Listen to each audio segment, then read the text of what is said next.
Welcome to the Chai Center and welcome to the Chai Academy. We took a little break for Passover and then a post Passover catch up, and we're back. So we are smack dab in the middle of the Holocaust series. Each class is independent, but this is the series. It's called the Holocaust series, and we've spoken about a little bit of Hitler, his youth, Munich, 1938. We discussed the Putsch, Hitler's act of rebellion, and how he encouraged. First of all, he was a dynamic speaker. You know, he wasn't charismatic in any way, shape, or form, but he did his voice inflection, loud, shouting, simmering, and he was captivating. And he promised many things, which he fulfilled. The German economy turned around when he took power. Unfortunately, it came at a price. So we've discussed Babi Yar. We've discussed Einsatzgruppen, the SS soldiers that were responsible specifically for killing Jews. And now we're holding at the concentration camps. Now there were many concentration camps that were spread across the Reich. You know, mainly in Germany or Poland, but and there were many. And there were two types of concentration camps. One that had an extermination side to it. So it was a work camp and an extermination camp, as we'll discuss. And then there were concentration camps that were essentially extermination, but death due to just malnutrition and or hard work or sunstroke or dehydration, but not by a gas chamber. So Hitler called it the final solution, and final doesn't only mean he didn't only want it to be final, just get rid of the Jews as quickly as possible. In his mind, in his warped, perverted mind, he said there has to be humiliation as well. And throughout his campaign, to be honest, I mean, his he owned the media, and he censored media, he censored media, and he always made the Jew to look out to be the devil and evil, and part of his plan was if you make them look horrible, then like vermin, as he called them, people will not have pity. So to humiliate them, and you can go online and see videos of Jews getting beaten, and German soldiers, Nazi soldiers, may their bones rot. We're laughing, we're smiling, but that was all part of it. It wasn't just final solution, get rid of them. It was also degrade them, humiliate them, make their life not worth living, and let people all around see. So it was with humiliation. Of course, part of the humiliation is that they were treated like dogs.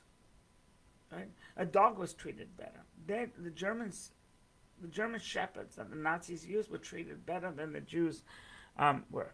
You know, there was a first count. I once heard. The fellow's name is Dove Freiberg, and I remember this. He told a tale where in a room, a barn. I'm not sure what type of room it was. There was an umbrella that was open, and it was stuck on a girder. So it was like an umbrella in a house open. And the Nazi, it was in a camp. The Nazi ordered this boy to pull down that umbrella. So the boy grabbed for the umbrella, and he slipped, and he fell. The German laughed, and he called in comrades, and he said, "Look, You know, they not only are they hard workers, they're also parachutists. They can parachute. So he made different people climb and try and grab for that umbrella. And when they fell, they were either beaten or they were shot or they broke bones. But it was all part of this humiliation, and it was done through intimidation.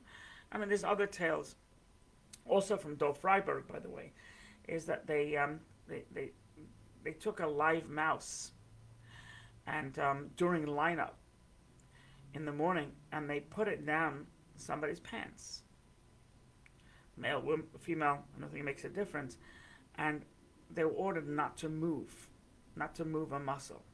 If they moved a muscle, they were beaten or worse.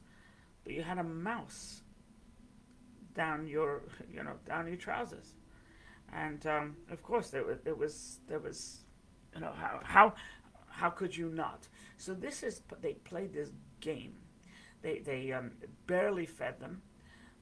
They ascertained exactly how many calories a person can survive on and not die immediately. In other words, die a brutal death. And I forget what it was, but it's very minimal calories, and a couple hundred, something like that.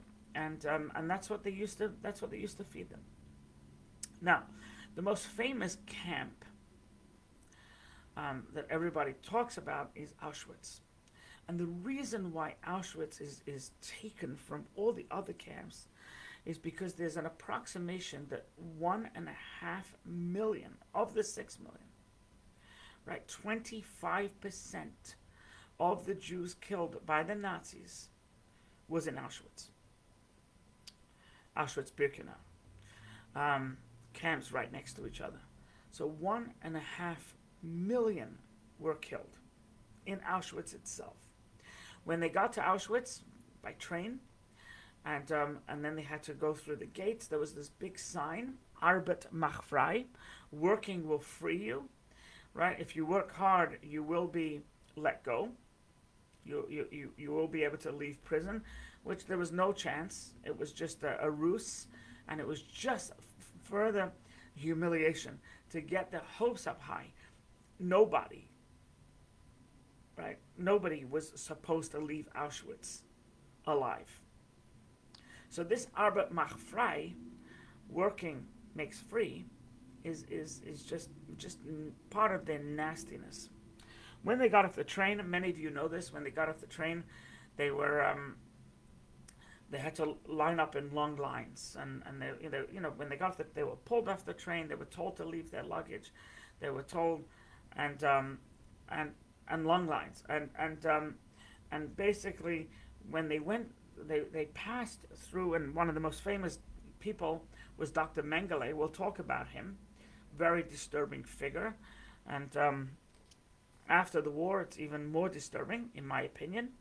But he used to do the right or the left, right? His thumb condemned hundreds of thousands of people. If he moved your thumb left, which is in this case, you're viewing me the opposite. If he moved his thumb left, which was the case of women, children, anybody that looked old and frail or sickly, it was the left.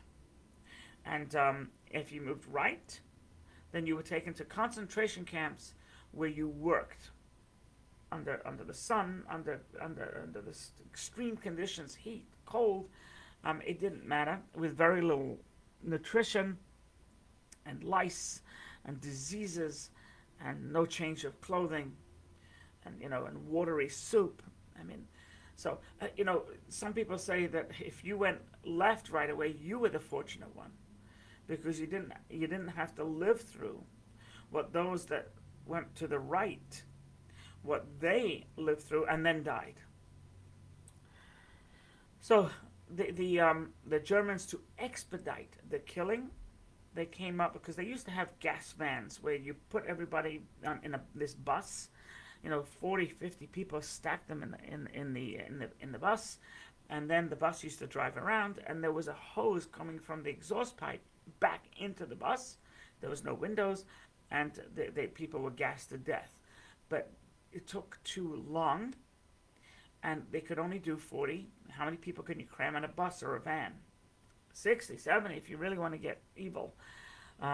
Sardines. So they came up with this mechanism of gas chambers.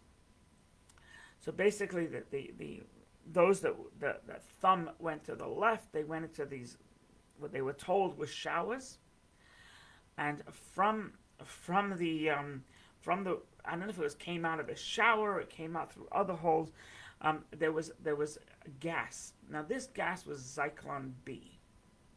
Now Zyklon B, I mean, gassing someone to death where they can't breathe is terrible. But what the Germans did is they put in minimal Zyklon B because it was costly. If you're going to kill 6 million and it cost you $1 a piece to kill, that's 6 million Deutsche Marks, right? They say that they put in little so the Jews suffered longer than they if they would have put in an amount that could have been done in a minute, but they put in, and it took them 10, 12, 15 minutes to die. A gruesome death. And it is alleged that each Jew or each person killed, it cost two-thirds of a penny. So a Jewish life was not even worth a penny. 2/3 of a penny. Now, that's if you went to the left. And but if you went to the right, you went to labor camp. Now you worked in the labor camp. You had to build the barracks, and they had to build this, that, and the other, and for the war efforts, etc. But once you got too sick, you were taken to the gas chambers, or you were shot if they felt like it, or you were so hung, whatever it may be, whatever they felt like. So going once again to the concentration camps was just essentially a delay. And then you were exterminated. And at this concentration camp, once again, your living quarters was detrimental, and unfortunately, but it's human nature because everybody's fighting for survival. You had Jews who were called kapos, who basically used to beat the Jews up. They were the taskmasters, and they were particularly vicious. But hey, Bonnie, good morning. They're particularly vicious, but it was in hopes that they could get an extra morsel of bread, or the hopes that they can live yet another day. But a capo was a terrible thing. Interesting to note, survivors from this concentration camp were, for the most part, not exclusively, but for the most part, were latecomers. For the most part, if you got to those concentration camps in 1940, 1941, high chances are that you were killed in the concentration camp. You're only a survivor if you were caught and transported later, for the most part. Now, after they gassed the Jews, whether they did it right away as he got off the train, which we spoke about, that Roosevelt refused to bomb the train tracks, which could have saved hundreds of thousands of people. You can see a previous classes on that. Really, really shameful behavior, and so after the bodies were killed, now they had a problem.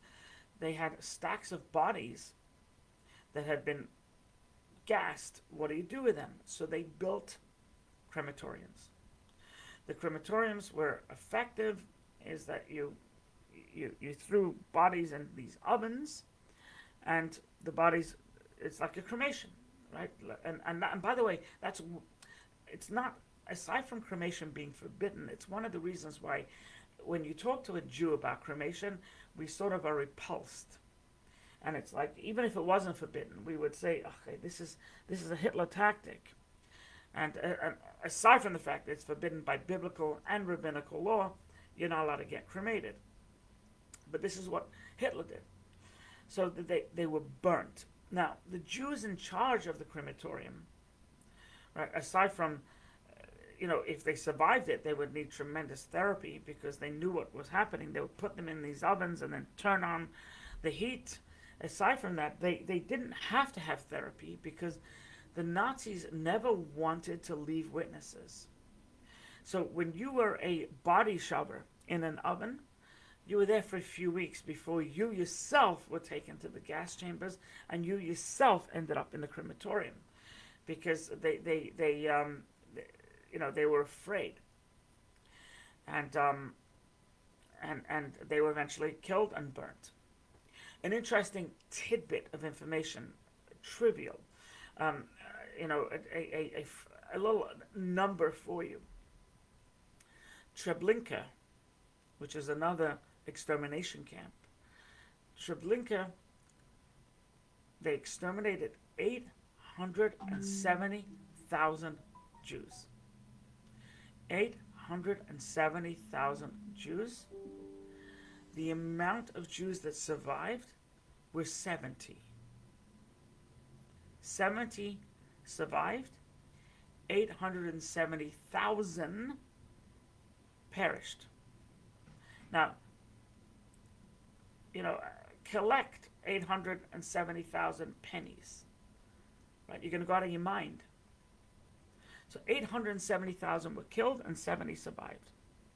Now the Germans, by the way, they had a ruse. There was this camp called Theresienstadt, and this is the only camp that they allowed the Red Cross to come in to visit, because the Red Cross have gotten rumors that they're ill-treating their prisoners, and people are being beaten and killed and gassed. So they invited them into Theresienstadt, and they essentially when they came, it was all a bunch of untruths. So they had stores, and they had new clothes, and they were sitting around picnic tables while the Red Cross was there. And of course, the Jews never got anywhere near the Red Cross. It was from a distance that they saw this, and I wonder what would have happened if a Jew shouted, "We're being tormented, we're being killed." So he would have been shot, right? Either then or later, but the word would have been out. But they didn't get close. So Theresienstadt was and I remember reading is that they knew that they were going to have flyovers from the Red Cross, so they had the Jews sit in circles on grass and wave at the planes.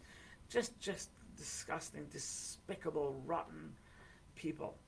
The Allies, when they finally liberated the camps, and they saw these emaciated, sickly-looking people, and they felt bad for them, the story is told is that they gave them food. Now, these people were literally starved to death. So when they had a chance to eat, they ate, but it killed them. And that's when the Allies realized, oh my goodness, we have to be careful. We cannot, we have to do this slowly, so little bits at a time, in order that they shouldn't die from nutrition after lasting for so long without nutrition. And Dwight Eisenhower, who was the Allied chief, he forced the German civilians and the Polish civilians. He forced them to not only take a tour of the camp and see the bodies and see what the Nazis had done, but he also forced them to dig mass graves. You're digging. Now, the civilians claimed they had no idea. I mean, that has been proven false, but they claimed they had no idea. They had no idea. So anyway, Eisenhower educated them, and according to eyewitnesses, when these civilians came out and they saw exactly what was being done to fellow human beings, they were pale, they were weak, but who cares? The hell with them. And anyway, they had to dig, and they dug these massive graves, and they dug them in sections. So section one, had 10,000 people. Section two had 10,000 corpses. Section three, and they had dozens of sections that they dug, and using machinery, they picked up the bodies, and they threw them in the pits. Now, the Nazis, did in fact send to concentration camps, not only Jews. So there were gypsies, and it's interesting. There were some gypsies that eventually served in the German army. So it wasn't like the Jews all gypsies. So there were gypsies. There were also homosexuals. Hitler found them abhorrent, and so they were communists.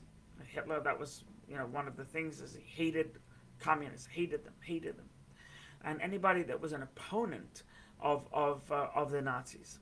Now, they were murdered. I use the term murdered because essentially when it came to Jews, Hitler used the term exterminated. Like vermin. Who do you exterminate? You exterminate bugs. You exterminate vermin, right? So because he used those terms, that's why we call them extermination camps, not killing camps, not murder camps. Perhaps for the gypsies and the homosexuals and the communists, you can say they were murdered, but it was an extermination, and therefore, when Louis Farrakhan, who has a lot of money, and presidents shake his hand for and higher officials shake his hand for the life of me, it does not make sense. But when he calls the Jews termites, right, that is a Hitler term. That is the seed that Hitler planted, and Farrakhan just gets away with it. There's Bill Clinton recently sat next to him at a funeral. Why? This man is an abomination. Anyway, now, Jews were angry at the Vatican. They were furious at the Vatican for not getting involved and not saving lives, etc. But the truth be told, the Vatican was so weak, and the Vatican was just so ineffective, and the Vatican was cared less, that there were Catholics that were killed in Auschwitz.